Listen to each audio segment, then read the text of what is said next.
the Premier Accounting Universal Accounting Center. This is a podcast dedicated to helping owners of bookkeeping, accounting, and tax businesses thrive and actually have the premier accounting firm in their area offering quality accounting services and getting paid what they're worth. It's here that we talk to the experts about various things that you need to know as you're running your business, ranging from things that perhaps relate to marketing, selling, pricing, client onboarding, and here today, productivity. And you'll see why in a moment. My guest today is someone I've been looking forward to speaking with. It's Mark Struczewski. Boy, I knew I was going to slaughter Struczewski, and he's better known as actually Mr. Productivity. Mark hails from Houston, Texas, and is a productivity coach with a unique mission, helping 200 executives conquer and not be overwhelmed by 2032.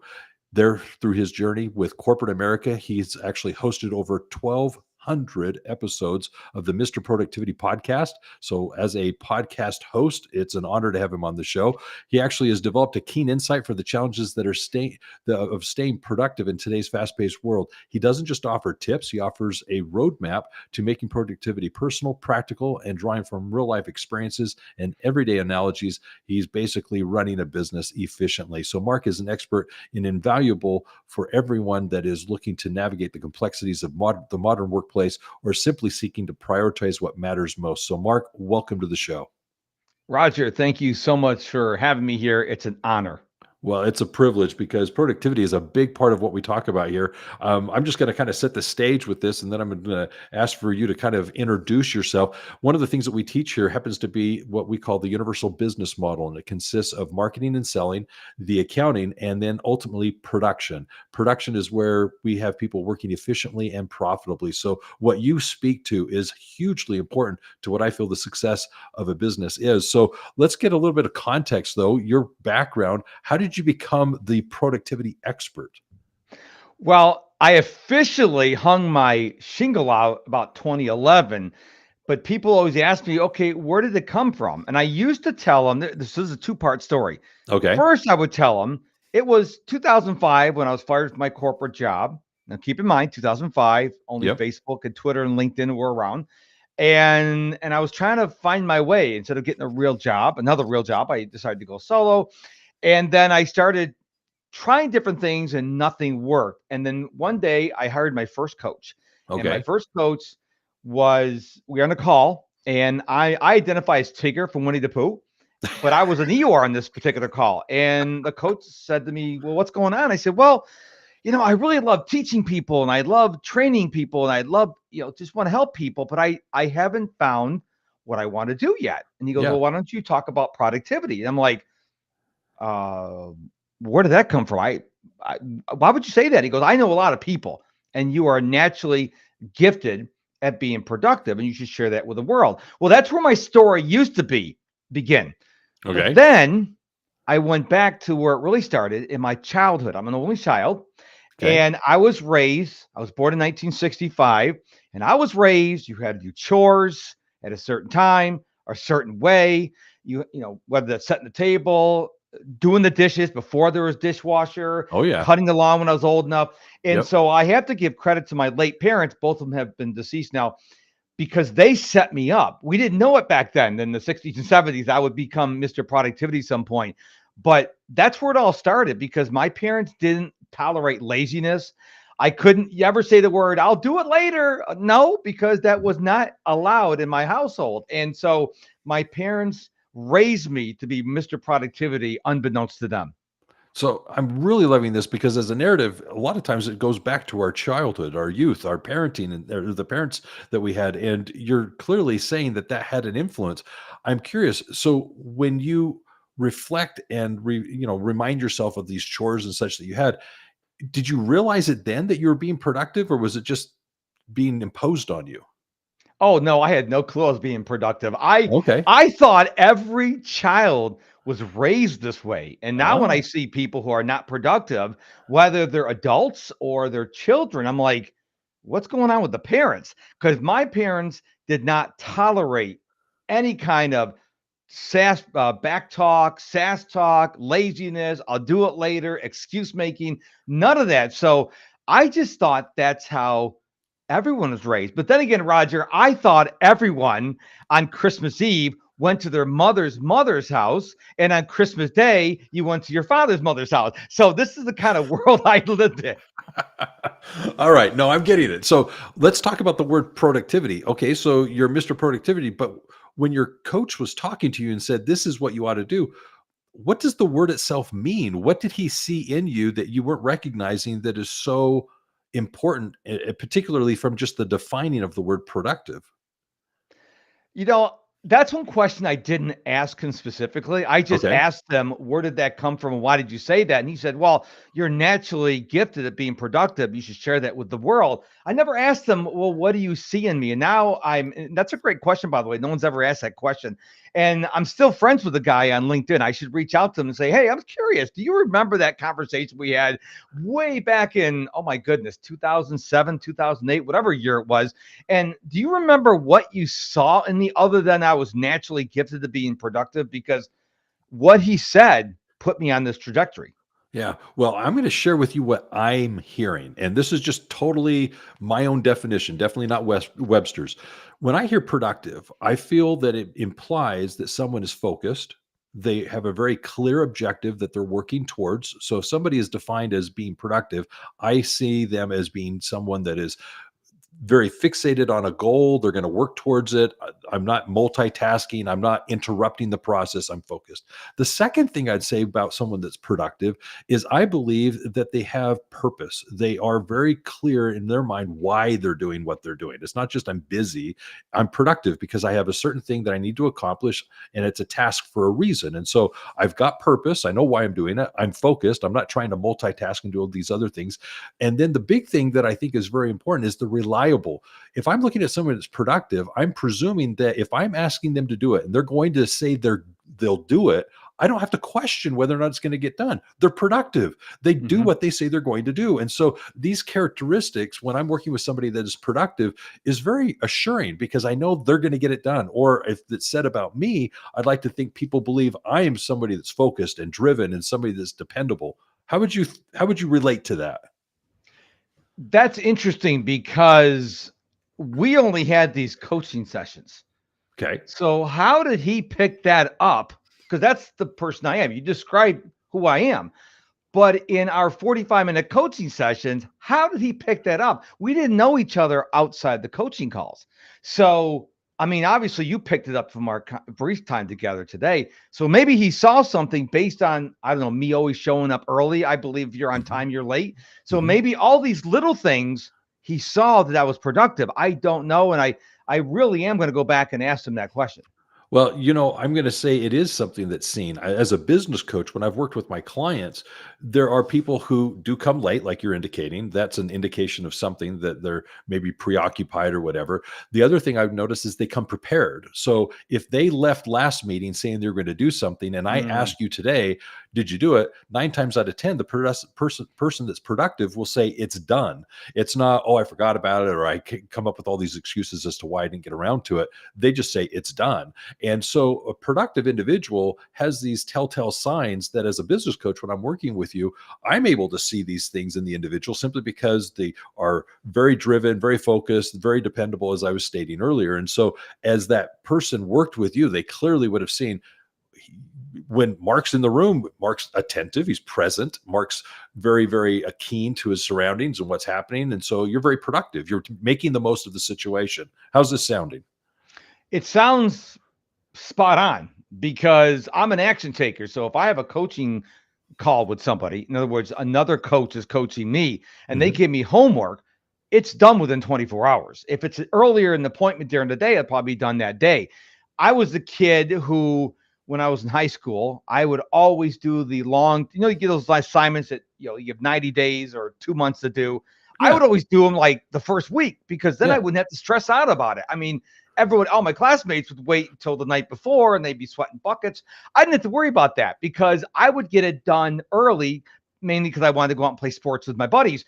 And I didn't get A. These other people might have gotten A's. I maybe gotten a B or C, but I got it done. I always believe in getting things done well before when they're promised. So if a client asks me for something and I say, give me, 4 days, I get it to them within 24 hours because I want to, first of all, over deliver, but I want them to say, man, he's really practicing what he preaches. This is bringing to my memory something that you might have some feedback on. Um, I don't know how you're going to see how this relates, but I think you will. There's something that I think is very important that I learned years ago, and it started with emails. It was you wanted to touch something once, and it was actually regarding emails and papers. Touch it once, so you're not taking it, picking it up, putting it down to then move it a second time, to move it a third time. It's just take care of it, get it done. And so, in looking at an email, it's okay, just respond to it before you go to the next one. And it's not a proven technique in the sense that I do it all the time, but it has helped me be more efficient simply because I don't touch things multiple times. I try to do whatever's needing to be done now. Now, there's this hierarchy thing of am I doing the right thing at the right time? But that's a whole nother discussion. And the way this relates to things that are very, very simple is I put my keys in the same place every time. I don't have to think about where they are. I put them there all the time. And so it's not just they're sporadically anywhere and then I'm hunting for them. It's so much more efficient to just have everything in its place and to do certain things in order, have a routine, because then when you break the routine, yeah, there's a lot of things that say about getting out of the monotony of it. But the point is I'm able to then think about things that really matter because the routine, I'm able to be on autopilot. What would you say to that? Oh, I agree 100%. I mean, you look at Steve Jobs, he always wore those black turtlenecks with jeans. Mark Zuckerberg, similar outfit. I mean, the less decisions you have to make, where are my keys? Where's my phone? Where are my glasses? The less decisions you have to make, the more bandwidth you have to make critical decisions. So I think people, for example, using keys as an example, they come home one day, they put it on the table next to the door. Next time they put it on the bar. The next time they put it on the table, and then they're in a hurry to leave because they got to go to school because they're late for picking up their kid in school. They're like, "Where are my keys?" Well, if you would have put it in the same place every time, then you would have been able to be less stressed and gone out the door to get your child. So I believe we should get back to the simple things. Mhm. And you brought a very good point up. Take these decisions you're making every day. Where am I going to store this? Pick a place, stick to it. And that way it's going to lower your stress. And so instead of you running around your house like a chicken with its head cut off for 30 minutes to find your keys, oh, they're right there. Boom, out the door you go. Yep. I love this. No, this is something that's tried and proven in my life. And your point about dress code, and you may know this story better than I do. I believe Einstein was actually one to have in his closet, I think, a number of outfits that were the same, if not similar. And it basically was him saying, why am I taking time, mental energy, capacity to process what I'm going to be wearing today? I'm just going to grab the same darn outfit and wear it. And it wasn't that it was dirtied or soiled. It was the fact that it was just this similar outfit that he was able to just repurpose. I think that's the simplicity in life that can be advantageous. And then the second thing I wanted to bring up is a book called Atomic Habits. Have you read that? Yes. Are you familiar with that? Oh, yes. I've read Atomic Habits, and there's another book I like better than Atomic Oh, Habits. please. BJ Fogg's got a book called Tiny Habits. And the Oh, reason why I like this book so much, uh-huh. this may be TMI, but I hated flossing my teeth. And I floss my teeth every day now because of Tiny Habits. He says, "Hey, just floss one tooth." I'm like, "Well, I could do that." Well, now I do the whole mouth every night. So I like Tiny Habits, Atomic Habits. They're both good. I think your listeners and your viewers should read them both. Yeah. I haven't read Tiny Habits, but Atomic Habits, the thing I liked about that is he really addresses routines. And he says, if you want to actually do something, take a routine that you already have, a process that's already working and is effective, and take the thing that you would like to accomplish, find where it naturally gets inserted, put it in there, and make it part of a routine that's already established. And what's going to happen is it's going to become now more habitual, much quicker because it's embedded in something that you're already doing, these steps. And so it's like, okay, this makes a lot of sense. So having done so, I've actually added to some of my routines these things that I feel have been atomic in the sense of the outcomes that they've now manifested. So it's just why think about it every time? Every day I shouldn't have to wake up having to think about all these things. Make a Mhm. decision, just make it part of the routine, and away you go. So let's talk about now productivity as it relates to you've got recommendations on how to actually be productive. Let's talk about what those might be, especially if it were maybe attitudes as it relates to productivity. Well, when people ask me what my number one tip is, it changes because I'm constantly learning new things. But I always start with health and wellness. And people may go, wait a minute, I'm tuning into Mr. Productivity. He's going to talk about health and wellness. Healthy people are productive people. If you're not getting the proper amount of sleep, if you're not exercising, if you feel like you're pulling like bricks along all day long, how productive can you be? You can't, because you're not taking care of yourself. So I tell people, you've got to practice health and wellness. Now, if you're watching this, you can tell that I'm moving around a lot. I have a standing desk. And the reason why I have a standing desk is I read a book called Built to Move. I highly recommend it. And the premise of the book is we're not moving enough. We were created to move. And we spend so much of our time sitting behind our computer screens. And so they recommend your goal should be sitting for 6 hours or less a day. So I have the standing desk. I have a rebounder. So when I want to get up and move around, I go rebound for 5 or 10 minutes a day. So you need to take care of yourself. I'm a big fan of micro breaks. Micro breaks are when you go outside, you are not on your technology. So you're not taking a micro break away from technology to be on more technology. You go outside and you don't think about anything. You don't talk to anyone. You just breathe in some fresh air. If you want to take it to another level, there's two things you can do. You can take a brief walk, or what I like to do, I'm in Houston, Texas, and frequently, especially during the summer, it gets blue skies and lots of sun. I will go outside without my shirt on, put my bare feet on the ground. So I'm grounding, also known as earthing, and it helps reduce the inflammation. I'm getting the natural sun rays and vitamin D from the sun, and I'm reading a print book. So for me, that's a win-win-win. There's lots of little things you can do to take care of your health. I go screens off by 7:30 at night. I'm asleep by 8:30. I'm up between 4:30 and 5, 7 days a week, including weekends, holidays, and vacations, because the body loves consistency. These are all little things we all can do. We can all do, Roger. Little things. It's not the big hack. It's the little thing. There's a book, W. Clement Stone, and he's got a saying there, so little hinges move big doors. We've all heard that phrase before. Yes. So don't look for the big hacks. It's the tiny hacks. They're going to give you the most oomph, the most power, the most bang for your buck. Oh, I'm loving this. First of all, the hinges, excellent analogy. I've seen that. I've used that. As for grounding, I love it. I think getting into the grass, having your feet touch the soil, very much a fan of that. Getting out and getting sunlight. I do believe in nature. You've got to get out there, be mobile. I'm enjoying this. I'm actually moving offices. Coincidentally, I'm at home today, but the point is I'm doing offices, and I am considering doing a stand-up desk simply because of I'd like to be elevated. And I think in conversations like you're having with me, it does allow you to be a lot more engaged if you're standing versus sitting. Yes. So I can bring it, and I can be overwhelming, but I'm going to bring it even better when I'm standing. So the other thing that I'd like to point out is your point about the tiny habits, the minor things. I heard someone say, if you could just make a new addition to your routine, like one a month, that's 12 things in a year that you've added to your life. That 12 things will then magnify. And then the next year, again, one a month, 12 more things. It's 24 things that you've put into your life that are actually going to be life-changing, helping you become a better person, a better human, a better father, a better husband. All of these things are what you're wanting to do. And I have to admit, it's the little things that have shaped who I am that allow me to be proud of who I've become. That's huge. 100%. 100%. Because what happens is if you have a big goal, you're like, oh, man. For example, I've been running every day for 2,453 days in a row. I started right after Hurricane Harvey left Houston back in August 29, 2017. Okay. When people go, you've run at least 1 mile every day for over 2,400 days in a row.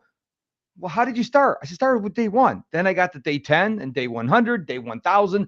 And when we had the winter storm in February 2021, when it got to be 15 degrees Fahrenheit in Houston, Texas for 3 days, I ran in my house. If it's thundering and lightning outside, I run in my house because I have to run in the morning.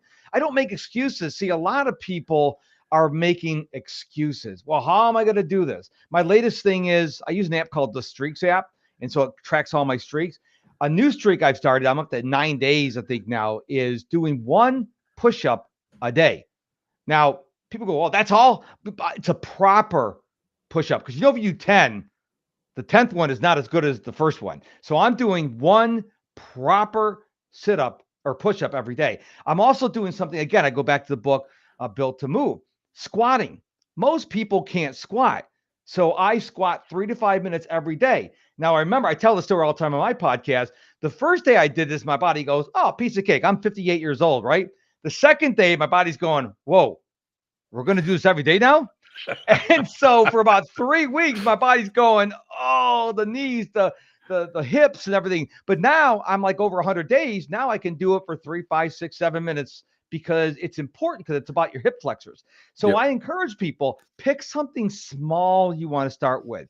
I don't care what it is, and build upon that. Go get an app that you can track your streaks with, because after running 2,453 days in a row, Roger, do you really think I'm going to take a day off and start over at one? No way.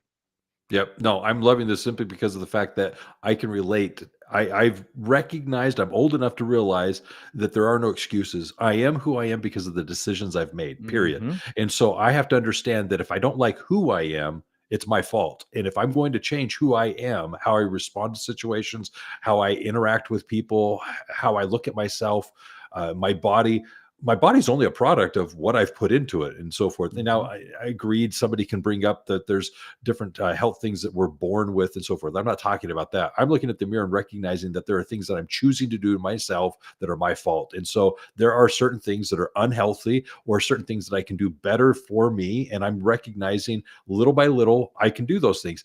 And it just started with, I'll give you an example. I used to be very, very good at going to the gym, and I would dare say that I was probably the healthiest I'd ever been in my mid 30s. I was very, Mhm. very dedicated, very, very disciplined then. Did a, I picked up a weight and herniated a disc. That threw Mm. me out of the routine, that I couldn't do it. And so in my 40s, I kind of let things go. Well, I just kind of realized I'm getting older and my body isn't responding as I think it should. And I refuse to think I'm old. Therefore, I have to do something about this. So I've Mhm. begun a number of things, one of which is I'm going to the gym. And it's not because I'm trying to do the exercises that I would have done 20 years ago, which I thought I might, but I've proven I Mhm. can't. I'm just wanting to show the discipline of going. And by going, I'm feeling better. And it's not that I felt bad, but I am feeling better. And all these Mhm. things are just simple decisions that I'm making. And I love how you said it. It's the streaks, just being consistent. And then ultimately, it's going to come to a point where really you're going to let this go now. You've been doing it for 30 days, 1,000 days, Mhm. 2,000 days. You're going to stop now? No, because it's who I am. I like this. I like 100%. me. I like me and I want to 100%. be me. This is Well, I'll good. tell you this story. So, like I said, I'm 58 years old. My mother got diagnosed with Alzheimer's in 2018, and she lost Okay. her battle in 2022. But once my mom got diagnosed with Alzheimer's, I'm like, uh-oh. Her mother, as far as we know, was taken by Alzheimer's, and my mother was taken by Alzheimer's. So I had an opportunity, because I'm her only son. I got to talk to her doctors. I said, "Is there anything I can do, or am I doomed to Alzheimer's?" And he said, "Well, first of all, there's no guarantees, but if you stay active, you keep on running, if you keep on, getting enough sleep, you keep eating well, you may never get Alzheimer's, or you may get it like when you're 95 years old. Who knows?" But that's my mom getting Alzheimer's was a catalyst of Yeah. me waking up. And then my father, he died suddenly in April 2023. And so I am taking care of myself. I'm 58. I'll be 59 June 21st of next month. That is next month, Mark. June 21st, which is next month.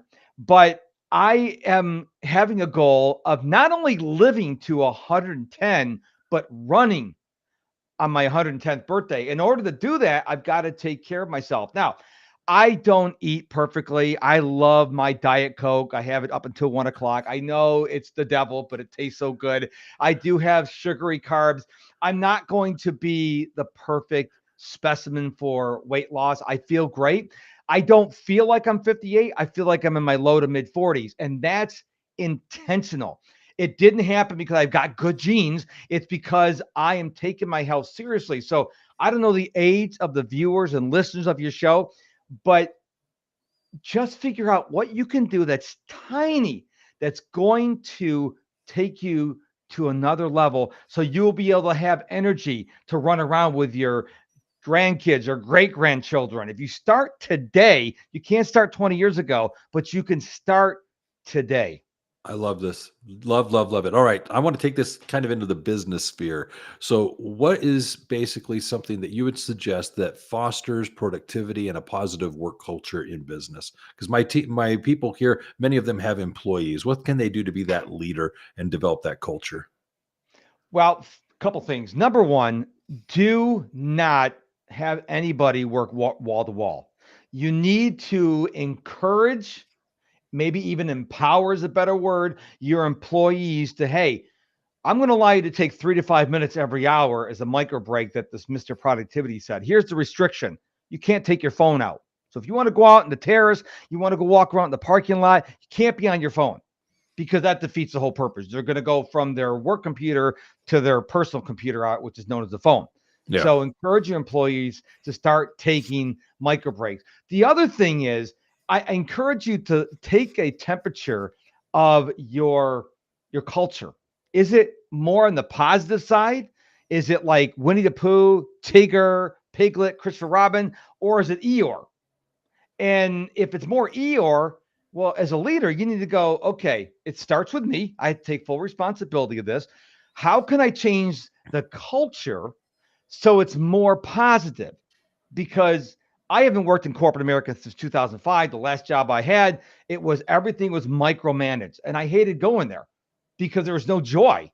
And people who are happy, people who are joyful tend to be more productive. So if you want more productive employees, well, don't micromanage them, encourage them, and foster a culture that is going to allow them to blossom. And you never know, they may have an idea, go, hey, boss, I have this great idea, and it could be the best thing since sliced bread for your company.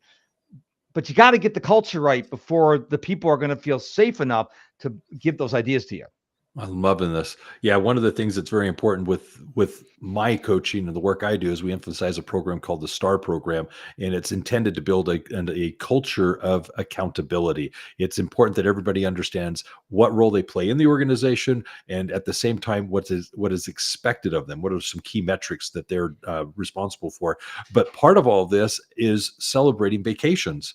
It's letting people have outside lives. It's letting people have their own persona and recognizing that not everyone is the work. And so that's something that's very important. We try to at least acknowledge and recognize that people have things outside of the office that they need to be involved in. So with that and what you shared, I think that's important. But one of the things I want to tap into, which I'm seeing in you, I feel it's part of me, is this positivity, the motivation, the high energy that we have. And I'm going to ask you a question about it, but I'm going to preface it with this.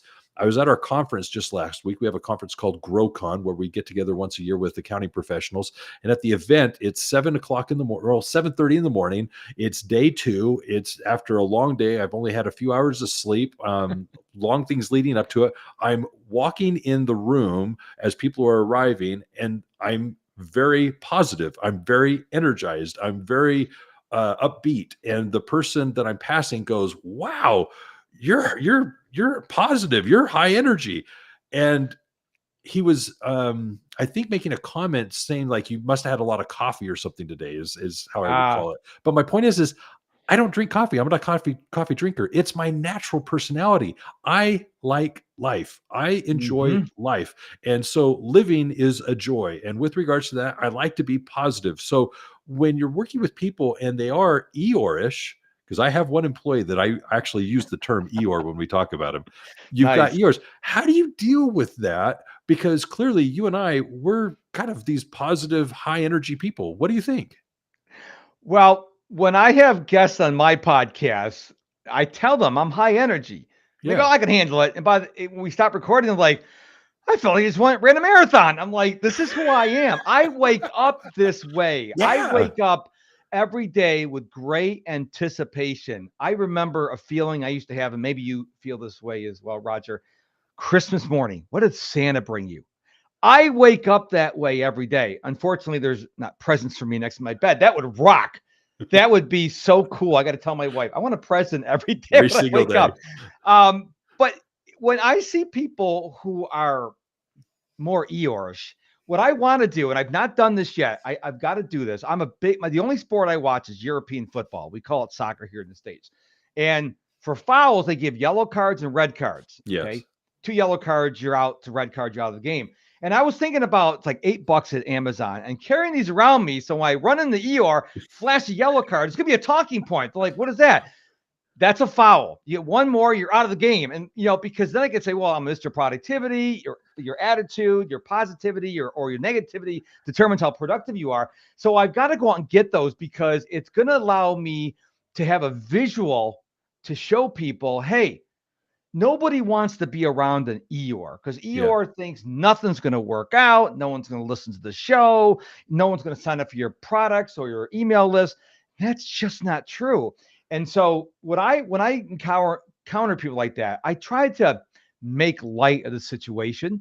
And if it doesn't work, I don't spend a lot of time unless they're paying me, of course. But if they're just people on the street or even friends or relatives, I'm like, I'm out. Because they can become energy vampires really quickly. And so try to spread the joy, but if they're resistant, go find someone else to talk to. Oh, I'm loving this. Okay. So and I really appreciate it simply because of the fact that I think life is something to celebrate and it is something we should be enjoying and bringing the energy. And I don't mind being the Energizer bunny in the room. It's not my nature typically, but I don't mind amping it up. So let's kind of have fun with it. As it relates to business, again, what are your thoughts about the future workplace and its productivity? Any changes on the horizon, especially as people are starting to integrate AI into the workplace? Great question. AI is not coming to destroy humans, okay? They are going to come and destroy the jobs for people who are lazy. I love AI. So when I do one of my podcasts, I do the video podcast, I take the transcript, I put it into AI and they say, hey, give me an SEO friendly title, give me a meta description, give me a podcast description. Hey, while you're at it, take this transcript and make it into a friendly readable blog post, because on my blog post I will put the podcast player and I'll put the description on there. Yeah. I'm not afraid of AI. I think AI is very powerful. AI is another tool in our toolbox. A lot of people fear it. I remember the story I heard a number of years ago. They were closing a mine down in Pittsburgh, the Pittsburgh area, and they said, look, guys, we're gonna close the mine down, but here's what we're willing to do. If you want, we'll teach you how to become a coder. Okay? Free. We'll pay the whole thing. 50% of the people said, yes, I'm in. The other 50% of the people said, nope. Nope. Not interested. I want to do this job. What? You didn't, they're taking your job away from you. And they're giving you a full opportunity to learn a new skill. And you said, no, that's the way people look at AI. They're like, oh, it's going to take my job away. Don't look at it that way. That's being an Eeyore. Don't look at it that way. Look at it as an opportunity. Look at it as another tool in the toolbox. Look at it as another puzzle piece for your masterpiece. I'm liking it because one of the things that you're doing here is you're pointing out that just as your name suggests, it's about productivity. How do you take this new technology and leverage it to your benefit? And the way that I would apply it is in the accounting world, what we've got is there were people early on when calculators came about that thought this was going to be the demise of some positions within accounting. Then when the spreadsheet came out, it's like, okay, with spreadsheets, we're getting rid of the journals. And how are we going to actually now keep the profession alive when we're going to be able to replace it with the ease of use of spreadsheets? Oh, now we're going to lose it when we start to get the general ledger platforms, the software out there, such as like a QuickBooks, a Xero, a Sage. Oh, we're going to now get rid of positions. Oh, nope, we're going cloud. We're going paperless. Now we're going to be all these things are just doomsdays. People trying to say things are falling and everything's coming to an end. None of it happens. What it is it's a tool. It's just no different than a carpenter who's saying, I'm going to go from a nail to a nail gun, or a hammer to a nail gun. All I'm doing is getting more efficient and more productive. I can now work more quickly and do it more systemically. That's huge. And now I'm able to still get paid for the production I'm doing, but I get to do it faster. So yeah, I think quality of work can go up and efficiency can go up. This has been an amazing conversation. And Mark, I've really enjoyed the conversation conversation simply because I think we're hitting on a lot of things on the personal side. We're also talking about things on the professional side. I'm going to end with one question, though. What are you grateful for? I'm a fan of simplicity. I'm grateful for waking up this morning. Matter of fact, I have 5 prompts I write in my journal every day. The first Uh-huh. one is, what am I grateful for? I Uh-huh. always write the same thing, waking up. And then this is, what am I excited about Oh, good. today? Those 2 things are the same because there's going to be a time when I don't get to wake up. And so I think we should be thankful that we woke up today Yep. and that we have today. You never know what's going to happen today. And if you wake up going, oh, it's time to get up already, or, oh, it's time to get up already. Same words, just different way of saying it. Yep. I love it. Okay. Well, Mark, this has been an amazing thing. Here's what I'm going to do. I'm going to, first of all, transition here for my listeners and actually point out something that I think all of you need to take advantage of. And this is something that I would encourage you to do. Mark actually has a podcast that I would invite you to go listen to, and as well is offering here the opportunity to go to his website, which is mrproductivity.com, and join his email list where you're going to get tips and suggestions, ideas that you can actually use to become much more productive personally and professionally. As it relates to his podcast, I'd also like as a fellow host, encourage you to take advantage of the opportunity to listen in and hear what he has to say as he's giving you suggestions on how to become more productive. As it relates to the episode here, I'd like to actually point out that there are in the episode description more things that you can actually use to become efficient as it relates to your business. One of which I'd recommend is a book called In the Black. It's 9 principles to make your business more profitable. It is 9 specific things that you can be working on that address the short term, midterm, and long term as it relates to your business. And I encourage you to take a moment and learn what those principles are and apply them in your business today. So go to the episode description, take advantage of joining the Mr. Productivity email list, as well as getting a free copy of the book In the Black. As well as a summary, I'd like to actually point out a few highlights that I have of this experience. And it's, first of all, hearing Mark share his childhood, the fact that he was raised by parents who actually stressed the importance of chores, getting things done, being a responsible individual, basically being somebody that can be relied upon. And when I asked him, was this something that was part of his nature, or was it something being imposed upon him as his parents raised him? And he pointed out that it's the parenting. I wanted to emphasize that. I think as parents, grandparents, we have the opportunity to really influence these individuals that are under our care. And we need to not just let them be them. We need to understand that at these very young ages, we need to be molding them and helping them become productive members of society, instill within them work ethic, and at the same time, this idea of productivity. So I really like that part of it. The other thing that I'd like to point out is, as we were going through these conversations, we were pointing out the tiny habits, the little habits that we can actually insert into our routines as being effective ways to be productive. They are ways that we can actually build habitual processes into our daily activities that ensure that we're going to become more healthy. We can become better in our work and in our personal lives. It's these small things that ultimately will define us. And so I really like that part of the conversation where we were really diving into some of these little things that we can do. And we mentioned 2 books that address that. The other part of this was just looking at the culture. It's recognizing that we need to be getting outside, whether, as Mark was pointing out, each day going out, taking off the shirt, enjoying the sunlight, putting your feet in the ground, getting grounded. Earthing is I think something that we all should consider and look at, because I, like Mark, find value getting out and enjoying the natural creation of God, and I think that's very valuable. The other thing I'd like to say is that disconnect of the electronics. He pointed out, I think it was about 7:30, that he indicated that he turns off those electronics. I can't say I do that, but I see value in that because of the fact that I do find that they become this mind suck. And there is something that is really valuable to just be able to read a good book, or to just think, just not have anything going on around you, and just think, let your mind relax and just see what's going on in there. Now, other individuals, they find that if they think too much, they just get sucked into themselves, and that becomes overwhelming. So I definitely don't want to encourage that. But nonetheless, I think something healthy that allows you to kind of decompress in a very comfortable way is very important. He talked about sleep, he talked about exercise, and I really like the fact that he's got these streaks that he's doing. Pick what you're going to do, commit to it that you're going to do it, and be consistent. Just keep following through and let that be something that defines you. So lots of great highlights in our conversation today. So Mark, what would you like to end on? I just want to encourage people to understand that healthy people are productive people, happy people are productive people. So go get yourself healthy, Go get happy and watch your productivity improve. I love it. All right. So here's what we're going to do then. What we're going to do is just wrap this up. First of all, for you who are listening, if you haven't already subscribed to the podcast, I encourage you to definitely do so. Subscribe, set your notifications. We release an episode each and every week, hearing from the experts, things that we ought to be considering as we lead and run our businesses to become the premier accounting firm in the area.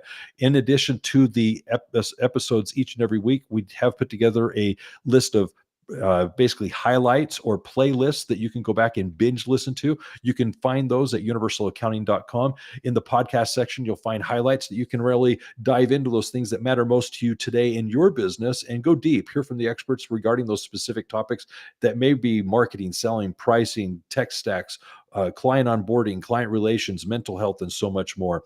So definitely go binge listen those. Also, I want to invite you to GrowCon. GrowCon is an annual conference that we have for owners of bookkeeping, accounting, and tax businesses. It's a conference you do not want to miss. Get your tickets now. Why? Because there you're going to hear from the experts, you're going to interact with your peers, and also hear and meet the staff of Universal Accounting, those individuals that are committed to helping you be in business for yourself, but not by yourself. And then lastly, with regards to today, if you have any discussion items that you'd like to bring up with us here at Universal Accounting regarding this episode or other conversations we've had, feel free to reach out to us. We'd love to hear from you. You can give us a phone call at 801-265-3777, or you can visit us online at universalaccountingschool.com. So thank you for being here. Always remember this: if it's about accounting, it is universal. Be safe out there and have a wonderful day.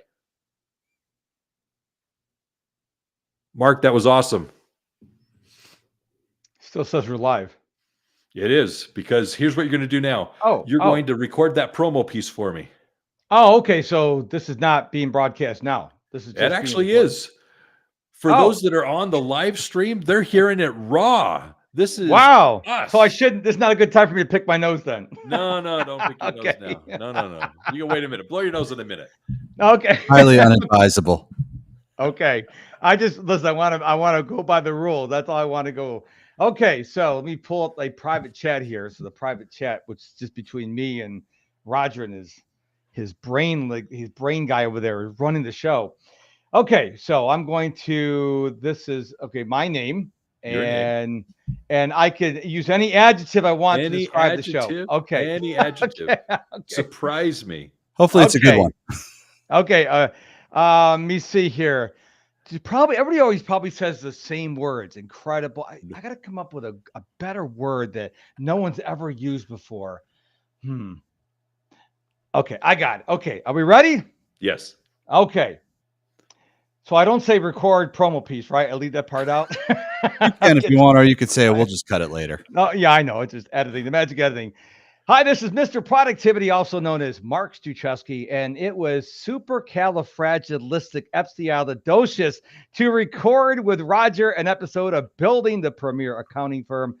We discuss so many things. We discuss health and wellness. We discuss how health and wellness helps you become more productive. We discuss attitude. Are you an Eeyore, or are you a Winnie the Pooh, or are you like me? Are you a Tigger? And we talked about exercise and so much more. I invite you to listen with a notebook and get lots of information, not just from me, but from Roger as well.